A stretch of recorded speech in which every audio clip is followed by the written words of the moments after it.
All right, I think it's time for a update on the Ghia 244 project. So since a lot of you are probably going to see this video, haven't seen the other ones, and you don't really have to go back. I don't want you to have to go back, so I'm just going to kind of do a whole overview of the whole project right now. I've got my fenders on. The fenders are epoxied. I still got to make this surprise hole. Basically, there's something going in there. It's pretty cool. I'm going to do that with a plasma torch, and then I can airbrush everything, paint everything and airbrush it. But I still got to do the rear fenders, have to be redone. I hate Bondo, so that's got Bondo, and I tried it and I hate it and I don't want to work with it. I don't like it being in the car at all. So I'm going to basically use the frame of that and make the same as this. It's going to match in the rear. I'll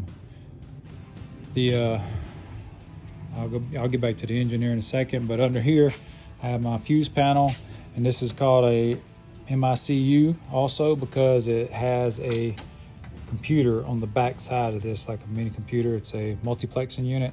It's a way that an early communications form where they had a bunch of wires, and now they have data cables in a lot of newer cars. This one is like pre-data cable, where it runs one wire or three wires, one for a positive, one for a ground, and one for a for the data. Anyways, that's in here, and the VSA is the ABS unit basically. So it's a combination. It's an ABS and vehicle stability control, vehicle stability assist, and this is also an early version of the stability control in newer cars or whatever that you have to turn off and on. There is a button, you want to be in the car where you can turn it off and on. So all of the brakes is ran except for one brake line in the rear, which I've got to take the engine and subframe out to be able to run that brake line. The AC is in besides the hoses. I haven't done that yet because I still have to build the wiper unit for it. I'm not going to be testing this for a long ways down the road after it's running. So I also have to pull the dash back out.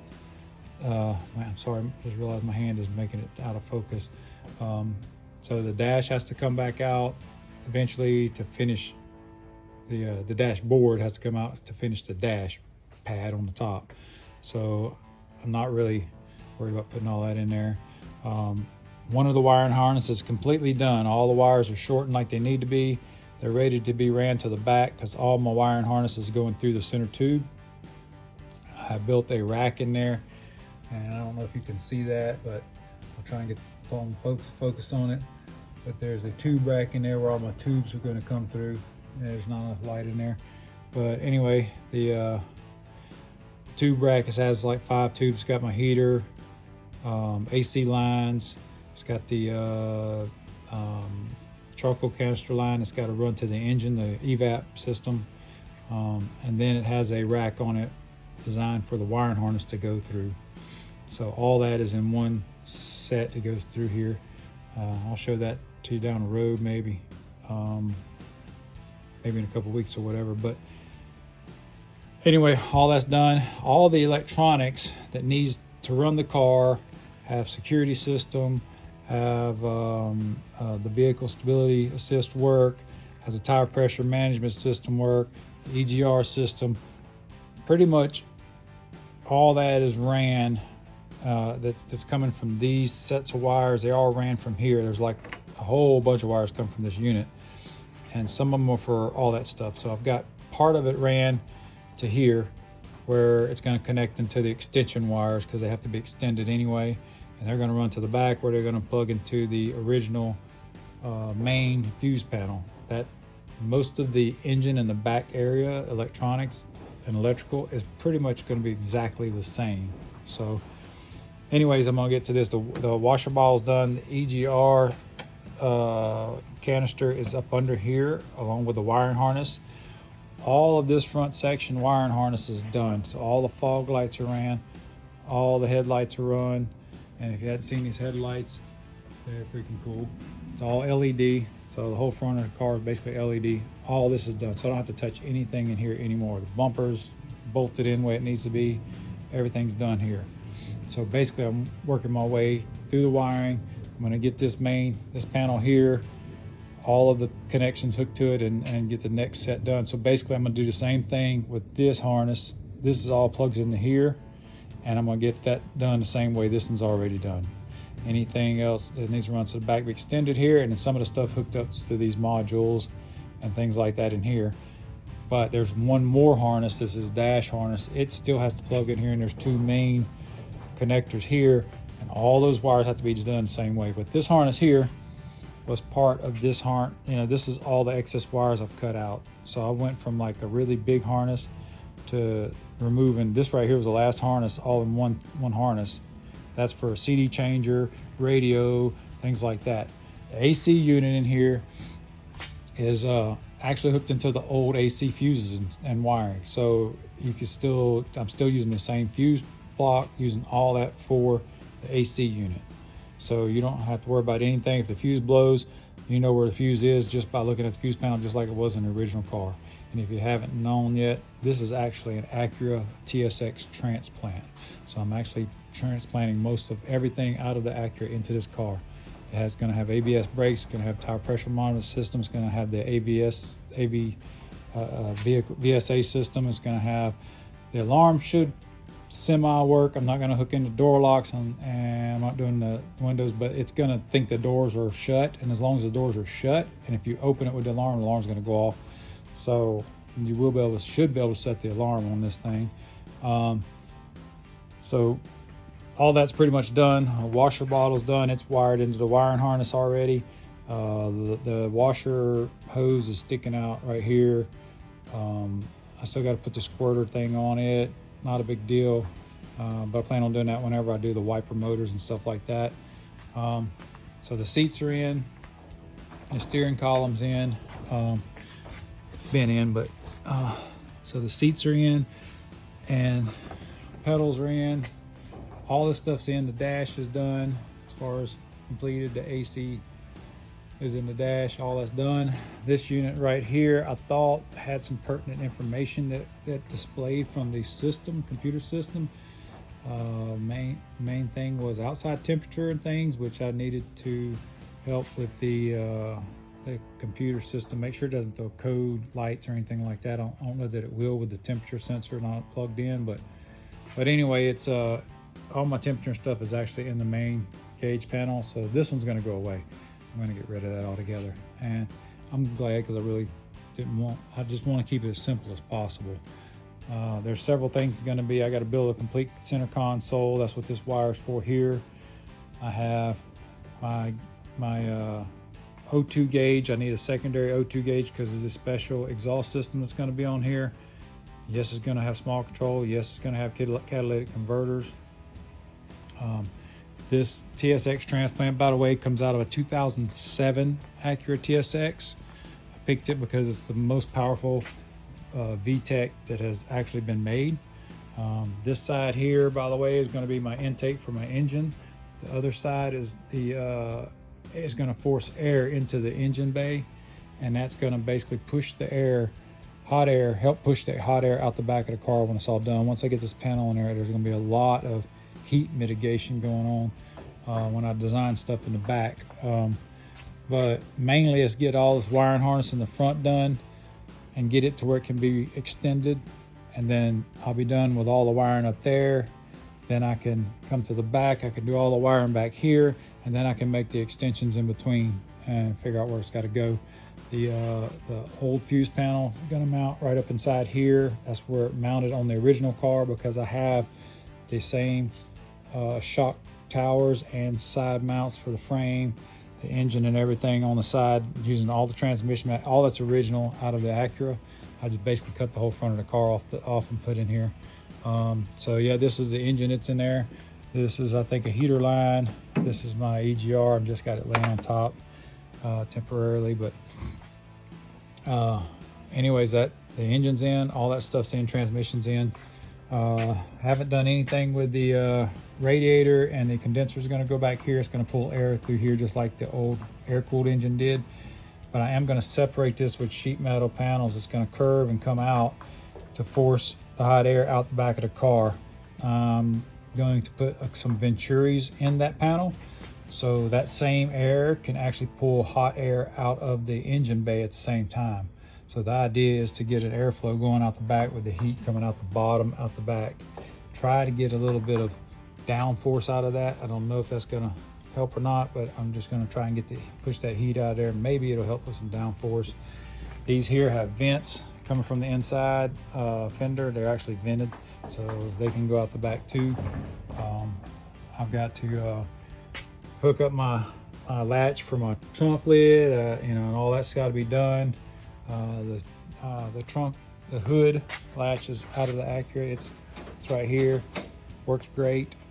It really worked out really well. It was the right length. It was perfectly the right length and everything. So I was able to use that, which was a hood, was the trunk, and the gas cap is what this came off of. So basically I just modified the sticker and pulled the sticker off.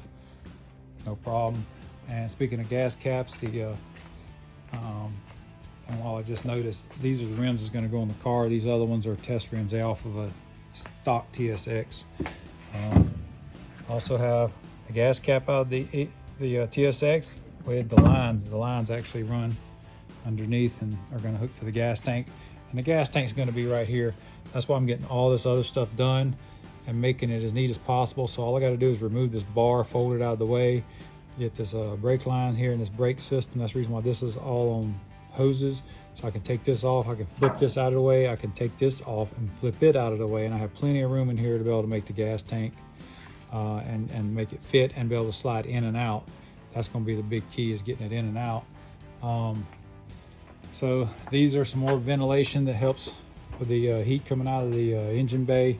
Hopefully we can get that to work too, or hopefully that'll help with the heat. But it won't be long. I'll get this wiring knocked out in the front. It's probably gonna take me another week to get this knocked out, but I have pretty much everything else done. I do have a vacuum pump. This is the only odd thing about this car, is I'm not running a vacuum line all the way back to the engine because I'm worried about not having enough vacuum to be able to pull that much area. So this here is a Volvo vacuum pump for a vacuum pump booster. And basically this hooks into a switch that when the vacuum gets high enough, it turns the pump off. So as soon as you turn the key on, the pump starts running, it gives you vacuum, and the switch controls the turning on and off. All your steering's in. By the way, this is a steering rack out of a Honda Del Sol. So everything in the car is pretty much Honda besides the AC system and that vacuum pump. All your suspension in the front is Honda or Acura, and the steering is the only thing different. And as far as Honda goes, it's a Del Sol, which I actually shortened up to work. So I shortened the rack up and it made it work. It actually worked really well. On manual steering, I did the power steering pump delete. So that's a delete kit from K-Tune that I did. And basically, you know, you got the steering works really good. It's really easy to turn, even when it's on the ground. You'd be surprised how easy it is. I've also got my new steering wheel. That steering wheel is the old one. I'm leaving it on there so it doesn't mess up the new one. I'm covering it in leather. It's gonna be painted that same color. I've also got my panels that are covering the steering system. All this right up in here. The pan and tilt. So basically everything works on this. So I've got the same pieces there actually here in the back, that the covers for that. Got a brain fart. And of course you can see the pedals are mounted. They're solid mounted. Like when they're the kit that this is really kind of crappy the way they mount them to your car. If you've ever put any of these on, they're really crappy. They send sheet metal screws or whatever with the kit. So what I did is I actually made 1/8 steel plates, exactly the shape of the brake pedals and stuff, and all the pedals, and that allowed me to weld it to this, to the foot pad and the brake pedal. And then the gas pedal actually has these places where they could mount these chrome pedals and stuff for different models of cars, like a decorative chrome piece or whatever. So on the back side of it, there was already cutouts for bolts to go through, or screw holes. So I used those put flat washers on the back side and pop riveted with some tapered rivets, some special rivets that made it flush to the 1/8 steel. And then I was able to drill the holes through the 1/8 steel and pop rivet with copper rivets to the steel pedals. Worked out fantastic. The emergency brake is working. I've got this rod system that I designed and built, and works great. Got a brass rod, runs to the back, has these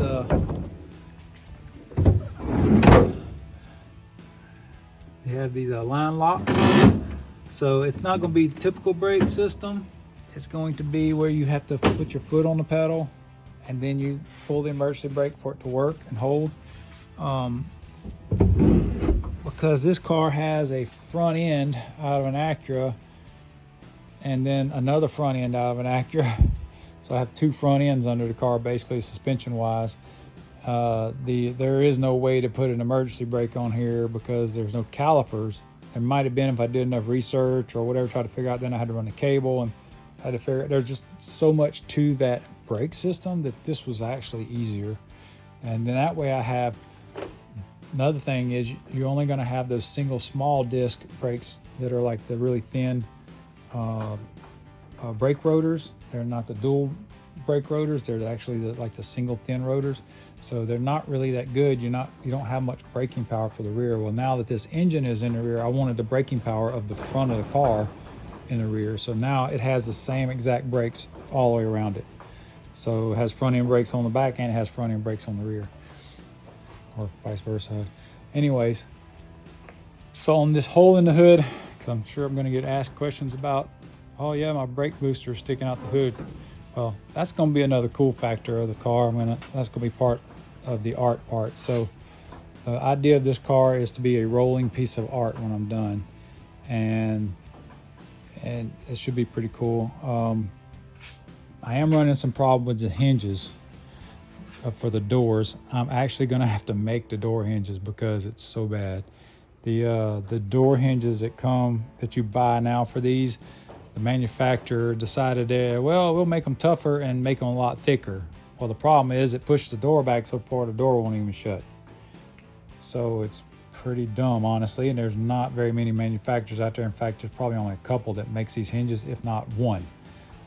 They all seem to be the same because I got two different sets, two different companies. They're both exactly the same.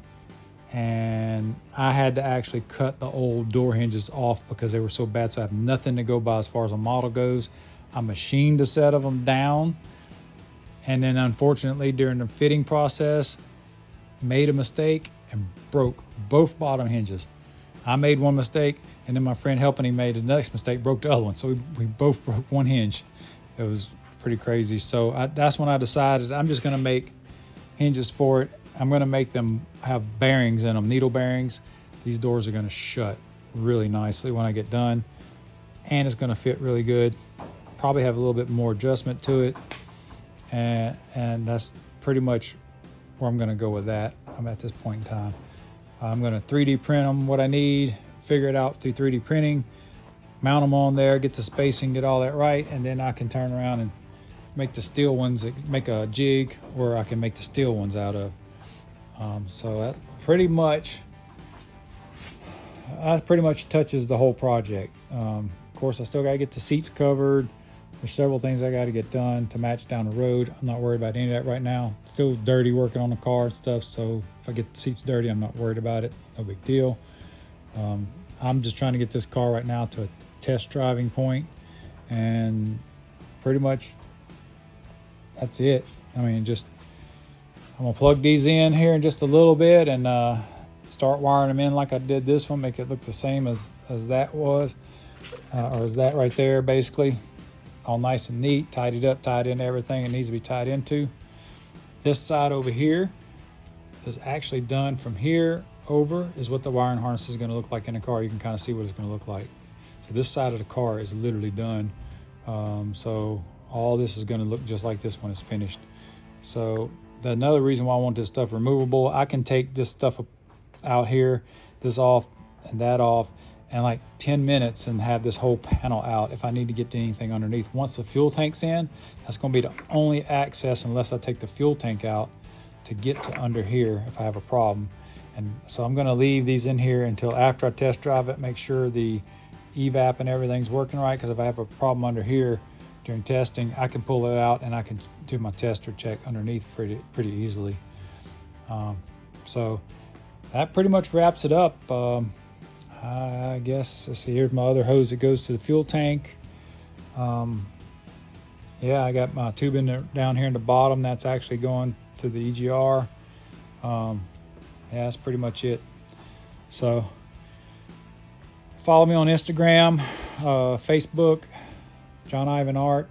I'm all over the place at John Ivan Art, and John is spelled without the H, so it's JONIVANART.